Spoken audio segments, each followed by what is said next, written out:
am joined today by Flo and Dustin of T-Powered Games, and we're going to be talking about their game Dialogue.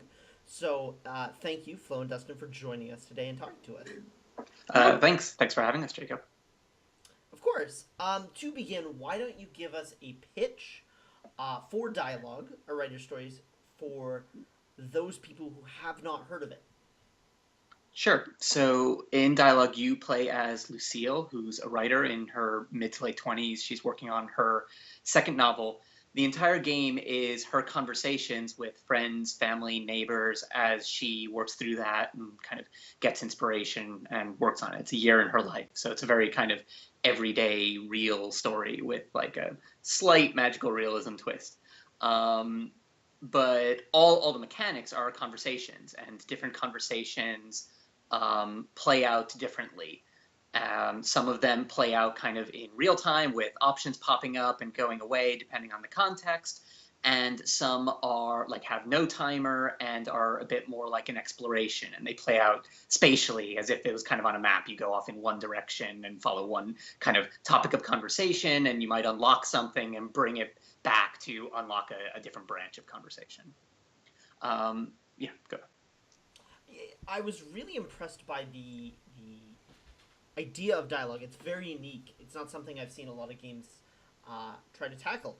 So I'm very eager to find out where the inspiration for dialogue came from. What was it that really drove you to make a game about conversation? Well, yeah. Well, I mean, there's a lot of things, but talking is something we do every day for all of our lives, and you obviously see it in games. It's not like it's missing, but it's not always used in a satisfying way. And it's kind of clear why it's complicated to make that work in a game. You're talking between different people. You each have needs, desires, different ways to express it. So obviously it's hard to capture that in a game, but just because it's hard to capture doesn't mean that we didn't want to try to do it. Even if Sure. we don't think we're going to get it right from our very first try. But we wanted to have a go at it to try portraying different kinds of conversations in different ways, and use that to get as close to a working game version of conversation as we could, and hopefully people can enjoy it and build up on it as well, and just start to grow the number of games that deal with conversation in more interesting ways. Yeah, like when you compare to other sorts of things that you typically do in games, things like walking around or various takes on combat, they've had decades to get it right in a sense. Like if you look at the really early examples, it's of course it may be unimpressive looking back on it now, but we have like these very kind of nuanced takes on them and get them to feel just right. And so like of course they're fun, they're enjoyable, and we can spawn like entire genres off of them.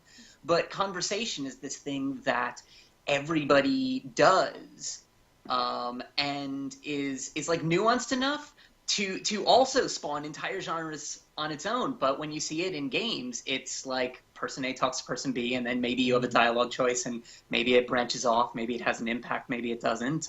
Maybe you fill a bar, but like it doesn't quite get there, at least for me, and I think it really has the potential to. And so dialogue is sort of our love letter to it, our experiment, and kind of, in a sense, our challenge for other people to go off and do more with it as well. Awesome. You mentioned in describing dialogue that you kind of handle dialogue and speech in a couple different ways, where sometimes it's more kind of a exploration, sometimes it's kind of choosing options as they come up. I wondered why you wanted to tackle one concept in a couple different ways, and what other options were there that you may not have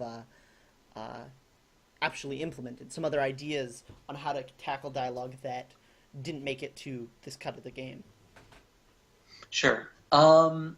So part of the reason I wanted to, like, relatively early in the development, we were brainstorming. We were getting a lot of creative input from the other people working on the team, from all sorts of sources, about like, what does conversation feel like to you? Like, what is it? What's what's interesting about it, when like what are your motivations, like what do you associate with conversation. And there were some really varied responses, and we boiled it down to a few core concepts, and realized that like some of them like clashed. Sometimes you do a conversation and you don't really have a goal, and there is no time limit, and the word that people used to describe it was like an exploration of the person, of an idea. And sometimes it's not. Sometimes you're really like in the moment, and you miss an opportunity to say something and it's gone, and every little thing that you say can like make a different impression and can matter. And at that point, we had a choice. We sort of had this, like we had multiple different takes on this, and we could do one as a game in its own right, and just treat that and be done with it. And I mean, we got a little bit greedy, I guess. And I play a lot of RPGs, like JRPGs, and one of the things I love about those games is that they can deliver different sorts of aesthetics, different sorts of feels at different times. And they're sort of what makes the game for me is how all those things come together. And so sometimes you're walking around and exploring a world, and then sometimes you're in this kind of really intense like combat or like a boss battle, and it's always like the interplay back and forth between these things that kind of make the game. If you just had one of them, it might be fine, but it wouldn't be the same game, the same overall experience. And we sort of joke at T-Powered Games that all our games start with the code name RPGX. Like we're always trying to make an RPG of some kind, and then we go off on some kind of tangent. And in this case, I was like, okay, well, what if I can do the walking around, like the exploration of an RPG as a conversation, and then what if I can also do the kind of the combat, the intense, the real time, you make decisions and kind of find your own way to do it and succeed or fail. What if I can do that as conversation? What if we can do like an entire sort of RPG with the different, like the changes in pace, but entirely conversation. And so that's kind of how we ended up with like varied approaches on it. Cool. Yeah. Yeah. When I first heard about dialogue, kind of my initial thought was, oh, how is this going to handle action and pacing? But as you've said, you kind of varied the ways you interact with dialogue in enough ways that there is different pacings and there's different flows of the game. What were some of the unexpected challenges you had in crafting this kind of experience? So there's a couple of things that come to mind. Some are kind of on the micro scale of, in each conversation, in each interaction, how do we do things? And the other, which is more about the game as a whole. So we've been talking about the two different types of conversations. The active conversations are usually the ones that are mandatory for the game. If you play through the main track, you'll have to do a couple of those. And in those, we really concentrated in terms of the pace in making sure that the player was engaged as often as possible. And we went in trying to do that, but we found that even trying very hard to give them a lot of options, a lot of the time, we still had, a couple of seconds extra of talking that we wanted to each time. And so it kind of added up, and we tried our best to keep things moving, give them options, but the more you do that, the harder it is for the conversation as a whole to sound like a normal conversation someone would have. So there was a lot of balancing and back and forth to get the right amount of interaction, but also to make everything sound natural and in character, and have the options for what Lucille says feel like options that she would say, but also give the player enough variety that they would feel like they're making a choice. I think one of the like weird things that we realized quite late in development was that kind of the conversation options you have, like we tried to make it very kind of general so that you could have different approaches and it would appeal to different people. Sure. But at the same time, just the structure of the conversations really reflects the fact that we're both very introverted. So Yeah. we sort of joke that like this is dialogue, an introvert story, and then if we ever got the opportunity to do a sequel, we try really hard to do dialogue and extrovert story, and try to like tackle different structures of conversation. But yeah, it was something we completely didn't intend, and it just reflects our personalities that it came out that way. Yeah, we talk about waiting for the right moment, otherwise the opportunity passes to say something, and some people don't necessarily wait for the right moment. So. That's very funny. Yeah, Moving so I from... mean, Oh, oh, go ahead. sorry. No, I was just going to mention that there are some macro challenges we faced in terms of the pacing, which our game is about a writer writing her second novel during the year of her life, and you know, it's not a very dramatic, high stakes sort of story. And while for a novel, it's a pretty normal sort of thing. Oh, well, she's writing a novel, her neighbor is doing his research, they have ups and downs and they talk about it, and the game is in 3 acts as well, but it's just overall it's very low stakes, and some people really like it. They like how real it feels, and some people just didn't get what the point of conversations was. They would sit and be like, what's my goal? What am I getting out of talking to my brother? It's like, why do you talk? Okay. So it was, some people really like it, some people don't. It was, we stuck to what we wanted to say, and it works for some people, but maybe for some others not as much. Yeah, sure. So moving from dialogue specifically as the game to you guys and T-Powered Games, what is your history? What drew you into the world of independent game design? Yeah, so we both have a research background. Actually, that's where we met. Completely different, but we're both, I mean, avid game fans, and I personally have always liked tinkering with game systems. And I had this I've always looked for maybe an opportunity to move into game development, game design during my life at different junctures. But it, like, in some sense, this is going to sound weird. It felt a bit kind of self-serving at times. Like, oh, what am I actually doing with this? Oh, I like games, so I want to make games. And there's nothing wrong with that, but it just like made me feel a bit weird. And so, went into research and did all this stuff, and I would consistently see this issue where there was like a communication divide, like a gap dividing the people who were kind of really specialized in working on something that everybody thinks is important, and the people who could benefit from it, because we have a lot of noise in our lives. Not everybody has the time to like dig deep and like I don't really think anybody's at fault here. But there's this consistent gap, and it was hurting things. There was like lots of disconnects, and it made me feel like the research was almost self-serving. Like I was learning all this stuff, but it wasn't reaching people. It wasn't kind of doing the good that I imagined. And I thought this is kind of my chance. Like if I wanted to do good with games, like this is something that media and games especially, they're a great learning space. They're great for creating an environment to start a discussion, a really nuanced discussion, something that shows like multiple different perspectives.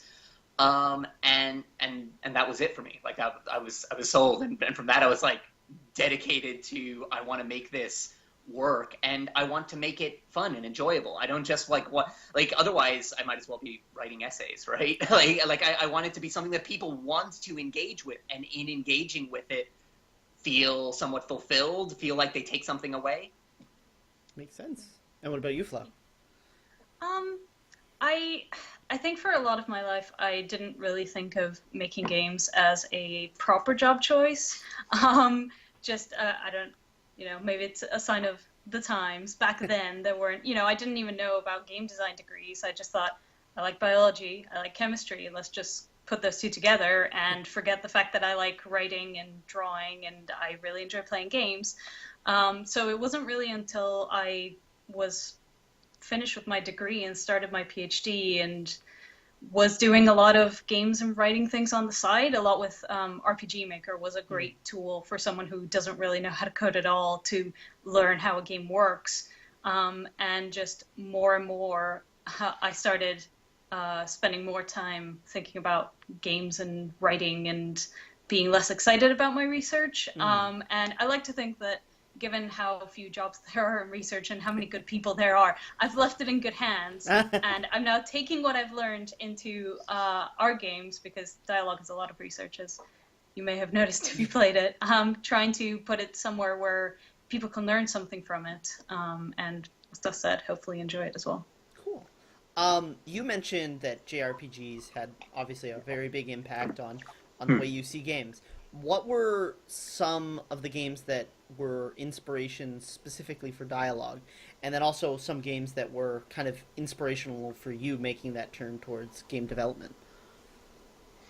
Okay, so I definitely draw on basically everything I play as a designer, and I'm sure most designers will tell you the same.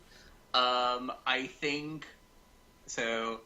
If I think back to like what I was playing at the time, I think recent JRPGs, I love kind of the Bravely Default series, and that, like, there's something about being like the different options for kind of customizing your characters and your team, and I don't know, for me personally, I'm always trying to like tell a little story with the characters and the abilities I give them. And I wanted that, or some aspect of that, like the kind of, you choose your equipment, you choose your abilities, to make its way into dialogue. But again, sort of in my greedy, want to do everything different sort of way, I was convinced it's not enough to just kind of, you put on this equipment and it changes your numbers slightly. I wanted everything to kind of change the way you play somewhat. And so, like, if you've played, like, this is what the focuses are for the active conversations. And it starts out really kind of benign, like this is your text skipping, and this is your like, oh, I can think about this a bit longer just to get the pacing right. And by the end, it's like full on hard mode and various other kind of modifications on the game. But yeah, it was kind of that was one little touchstone of inspiration for me. Yeah, I mean, we have some other a little bit more direct sources of inspiration as well. I really enjoyed First Draft of the Revolution, which I think Emily Short wrote. It actually helped inform a lot of our decisions about the email system in dialogue, which is a small thing, but it was a very elegant way of showing how your character is sitting there thinking through their options before sending, in that case, a letter. And it really captured what we wanted to get across with emails, of you sitting there figuring out what to say and feeling like nothing is quite right, but you have to pick something. And also, one of the late game focuses is a bit of a fast mode where the conversation gets very hectic. And Danganronpa has a non-stop debate mode that really kind of inspired us to put text everywhere, distract the player, make it more of a bit more dramatic conversation as such. Yeah, but you only get that near the end of the game. Yeah, so those are some of like the direct dialogue inspirations. I mean, you mentioned like in games in general. Yeah. I said all JRPGs. I'm a pretty big fan of the Final Fantasy series. That's I guess fairly stereotypical, especially for me. Final Fantasy 4 and the 13 series. 4, I love.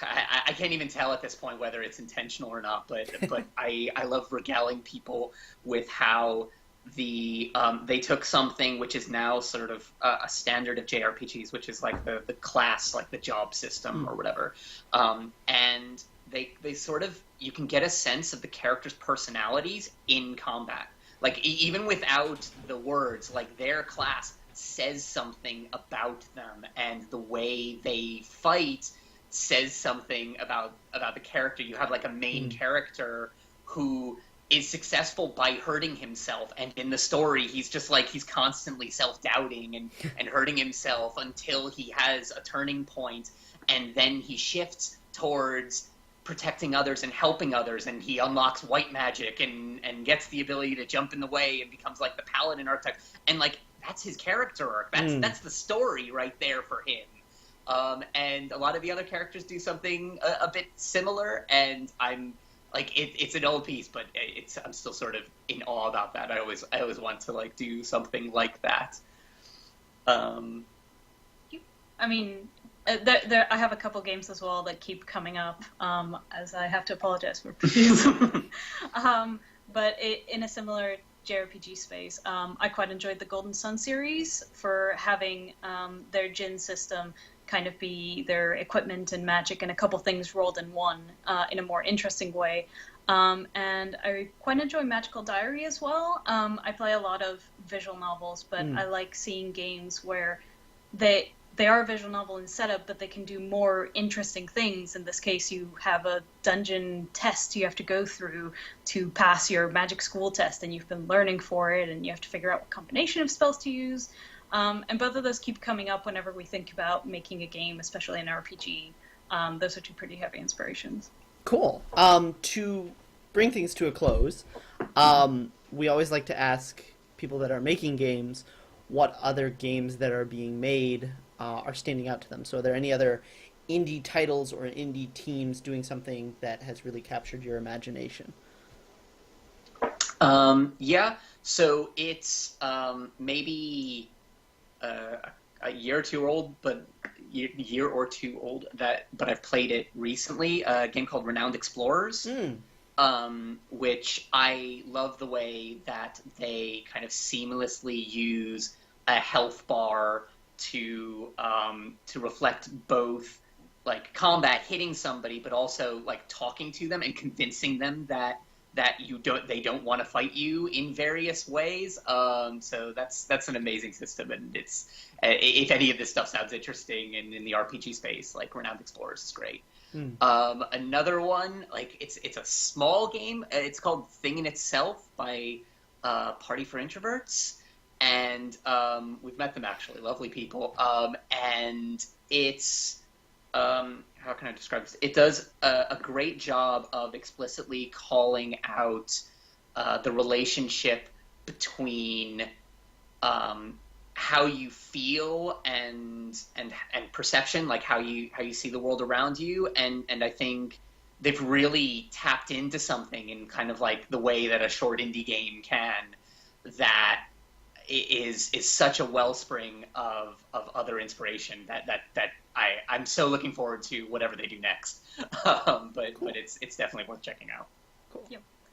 I'm really interested in a game called Antioch Scarlet Bay, which I tried very quickly at an expo. But it's a co-op storytelling game. It's sort of comic booky detective story, but you interact with your partner, your other detective, by talking to them, and you get things done that way. And it's interesting to me seeing co-op storytelling where you're trying to decide and convince each other of what you want to do.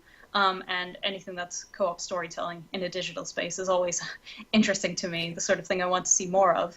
Yeah. And there's a game called Selling Sunlight, which is an RPG exclusively about trading, where you go around this world where which has stopped spinning. And I'm interested in RPGs, but also ones without combat. Part of making dialogue about conversation was also that we wanted to make a game where there wasn't any combat. Probably will be true for our next game as well. So seeing more experiments in the types of games we enjoy that don't have combat but have other interesting fleshed out systems is always something we're on the lookout for. Yeah, I think that's really crucial, that you remove combat, like especially like we're going to keep going back to the RPG example, but I think this is true in lots of different games, is that you can remove combat but not be removing the fun of the game, that you still have systems that you can interact with, that you can learn, that you can engage with. You still have feedback mechanisms that kind of that tell you when things are going right or wrong, and all of that. Like, you don't lose that just because you've lost the hit them button.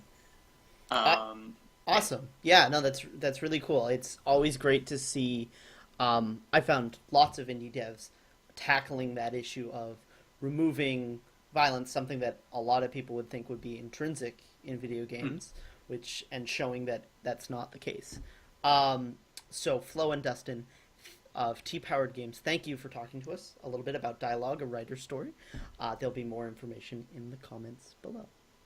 Okay. Thanks very much, us. Jacob.